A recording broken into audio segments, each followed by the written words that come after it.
বন্ধুরা, আজকের পর্বে প্রথমেই দেখা যায় কম্পাস ঋতুজাকে দেখে বলছে, বলে না তুমি আমাকে বাঁচিয়েছো। এদিকে অভিজ্ঞান দত্ত বলছে, ঋতুজাকে নিয়ে তো আগে ভাবিনি, অখিলেশের সাথে তো অনেক কথা হলো, ও মাত্র 6টা কেস লড়েছিল, একটাতেও হারেনি। তখন বিহানের বৌদি বলছে তার দাদাকে যে মা তো উকিল, আগে তো বলনি আমাকে। তখন তার দাদা বলছে, আমি স্কুলে ছিলাম ছোট, তখনই মা এই পেশাটা ছেড়ে দিয়েছিল। ঋতুজা বলছে, ইয়ো অনার, আমি কম্পাসের হয়ে এই কেসটা হ্যান্ডেল করব। তখন মাহি মোনালিসাকে ফোন করে। মোনালিসা বলছে যে বিহানের মা যে লয়ার সেটা তো জানতাম না। মোনালিসা তখন বলছে, আমার দাদুর কাছে কোনো লয়ারই ধোপে টিকবে না। তখন মাহি বলছে, তাই যেন হয়, রাখছি এখন ফোন। তখন মোনালিসার মা ঠাকুরের কাছে বলছে, দেখো ঠাকুর, আমার কম্পাসের যেন কোনো রকম শাস্তি না হয়।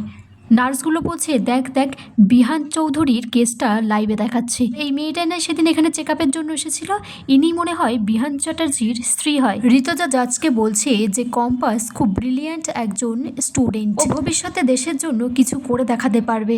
ঋতুজা বলছে যে বিহান চ্যাটার্জির মারার অভিযোগটা কম্পাসের নামে করা হয়েছিল, সেই বিহান চ্যাটার্জি আমার ছেলে হয়।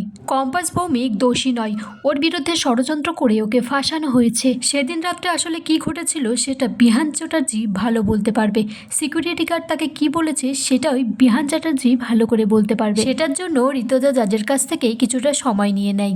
জাজ তখন বলে যে আগামী মাসে 11 তারিখ এই কেসের নেক্সট হিয়ারিং, এতক্ষণ পর্যন্ত আমি ফাইনাল সময় দিচ্ছি। ঋতুজা তারপর অভিজ্ঞান দত্তকে বলছে, ভেবেছিলাম এই কালো কোটটা আর কখনো গায়ে দেব না, কিন্তু একটা বাচ্চা মেয়েকে অপরাধের হাত থেকে, কিন্তু কম্পাস যে দোষী এই ভ্রান্ত ধারণা ভুল ভাঙানোর জন্য এই কোটটা আবার পড়তে হয়েছে। কম্পাস জামিন পাওয়ার পর বৌদি একটা সিদ্ধান্ত নিয়েছে, আর সেই সিদ্ধান্ত আমি কিছুতেই মেনে নিতে পারবো না। বিহানকে নিয়ে বৌদি ছেলে খেলা করছে। মাহি তখন সবটা শুনে বলছে, এই খবরটা মোনাদিকে তাড়াতাড়ি জানাতে হবে। কম্পাস একবার দাদা ভাইয়ের সাথে থাকতে শুরু করলে ওদের মধ্যে বোঝাপড়াটা আরও ভালো হয়ে যাবে। এদিকে হসপিটালে কম্পাস ঋতুজাকে বলছে, বেআইনিভাবে কেমিক্যাল কেনা লাইসেন্সের প্রয়োজন হয়।